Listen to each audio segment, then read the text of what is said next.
Hey, welcome back to the channel. So for today's topic, we're going to go over Fantastic Four #1 and Amazing Spider-Man #1. We're going to go over the importance for each one of these comics so you can make the decision as far as which one to pick. So let's roll the intro and then we'll get straight to it.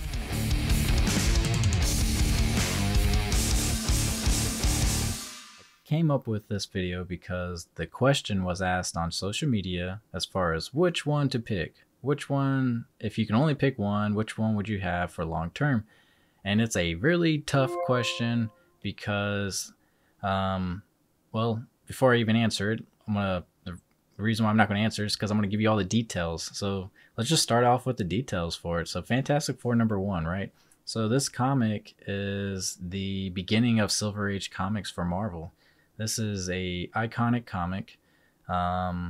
This is a Stan Lee and Jack Kirby comic right here. And if you don't know anything about Jack Kirby, he is a legendary artist. He's known as the King.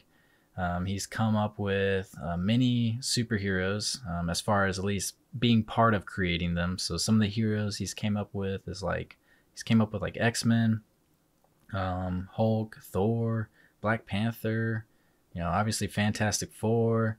Another big one would be like Captain America. And yeah, I mean, he's just a really big artist, right? So this is one of his babies. And another big thing for this comic is that, so if you were to have a bunch of ingredients to create your comic, one of the ingredients for this comic is making the characters, the superheroes, relatable to the readers. So what I mean by that is that like these superheroes, like for instance, the Fantastic Four, they're like a family and they have family drama just like real life. And so it, you know, there was a connection there. And so it was a really big deal. And the reason why this is a big deal is because Marvel was struggling, and having this comic come out pretty much started all the other comics afterwards. Like if that was a recipe, that recipe was used for a lot of the other comics afterwards, right? So it is a big deal. It has a lot of rich history and a few extra little tidbits about it. So this is like during the space race, so you get to see stuff like that in the comic. And you'll also notice in the first couple Fantastic Fours that they're in street clothes, you know, like that's how normal they are. You know, they don't even have superhero costumes yet. And yeah, I mean, that's pretty much the big stuff for it. I mean, you can actually go further with Fantastic Four if you want, but I think those are like the main stuff to cover for it. And then the next one is Amazing Spider-Man #1. So this isn't a first appearance for Spider-Man, but it's his first comic. So a really big deal. And a little history before that is that Stan Lee and Steve Ditko came up with Spider-Man, and his first appearance was in Amazing Fantasy #15, and it was such a big hit that they just had to come up with their own comic for Spider-Man. And so that's the importance for this one, that this is his first comic. And it's really cool as far as just being Spider-Man. Like if you don't know, I mean, actually you should know that Spider-Man is like the #1 Marvel character. Box office, he's killing it. Comics, he's killing it. Cartoons, he's killing it. He's just a legend. And then even on the VeVe market, he's killing it. I mean, look at his collectibles and some of his other comics.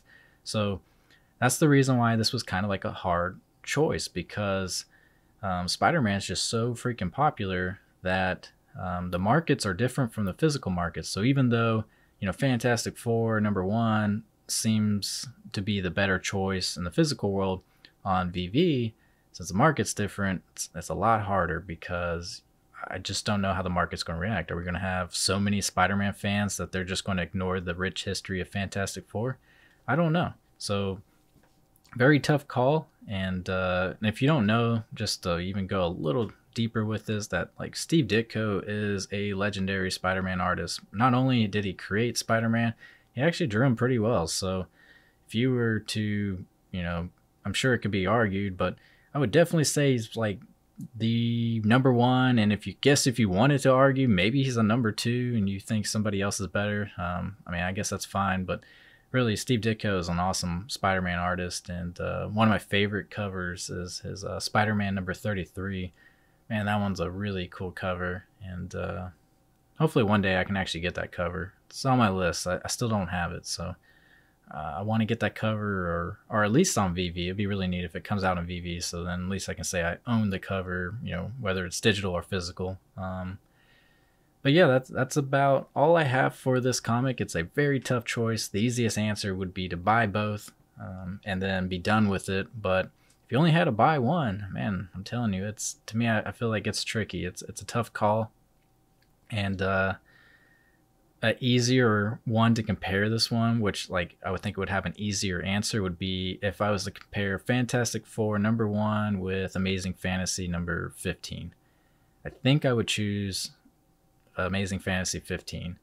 To me, it feels a lot easier to choose Amazing Fantasy 15 over Fantastic Four #1. So with that being said, I think AF15 will be either the most expensive comic on VeVe, or it's going to be Marvel Comics #1. It's going to be one of the two. So when that comic comes out, maybe I'll make a video on that. We can go over the details for each one and see which one would you choose. It's a tough call, but as always, thank you for watching.